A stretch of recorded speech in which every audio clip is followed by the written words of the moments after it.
तर हा व्हिडिओ जारी करण्यात आलेला आहे तो आपण बघितला आणि आता पुढच्या बातमीकडे आपण वळूयात। राज्यातल्या नागपुरात भाजपकडनं तिरंगा रॅलीचं आयोजन करण्यात आले आणि या तिरंगा रॅलीमध्ये मुख्यमंत्री फडणवीस त्याचसोबत महसूल मंत्री बावनकुळे सहभागी झाले। आमदार आशिष देशमुख यांच्या खापरखेडा मतदारसंघात ही रॅली काढण्यात आली आहे। भारतीय सैन्य दलातील जवानांच्या शौर्याला सलाम करण्यासाठी तिरंगा यात्रा आणि बाईक रॅलीचं आयोजन शिवसेनेने केलंय। या रॅलीमध्ये प्रदूषण नियंत्रण मंडळाचे अध्यक्ष सिद्धेश कदम हे देखील मुंबईमध्ये सहभागी झालेत। नागपूर आणि मुंबईमधली ही रॅली मेक इन इंडिया होते, भारतात तयार झालेले होते।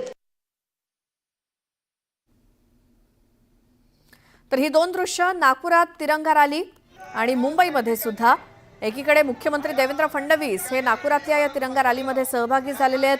चंद्रशेखर बावनकुळे देखील, आशिष देशमुख आणि या सगळ्यांच्या उपस्थितीमध्ये नागपुरात हातात तिरंगे घेऊन ही रॅली सध्या निघालेली आहे। तर मुंबईमध्ये सुद्धा तिरंगा रॅली आणि बाईक रॅलीचं आयोजन करण्यात आलंय। भारतीय सैन्य दलातील जवानांच्या शौर्याला सलाम करण्यासाठी शिवसेनेनं या रॅलीचं आयोजन मुंबईमध्ये केलंय।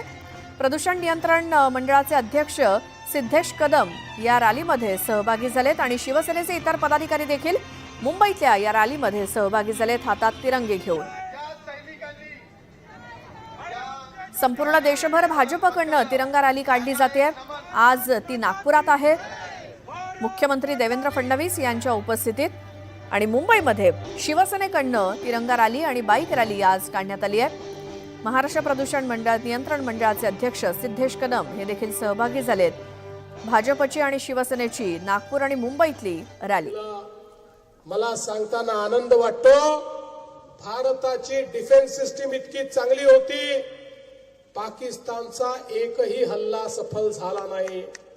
पाकिस्ताननी 600 ड्रोन हल्ले केले, ते सगळेच्या सगळे ड्रोन आकाशातच आम्ही मोडून टाकले। पाकिस्तानने विमानाने हल्ला केला, त्यांची सगळी विमानं आकाशातच त्या ठिकाणी उडवून टाकण्याचं काम हे आमच्या सेनेने केलं।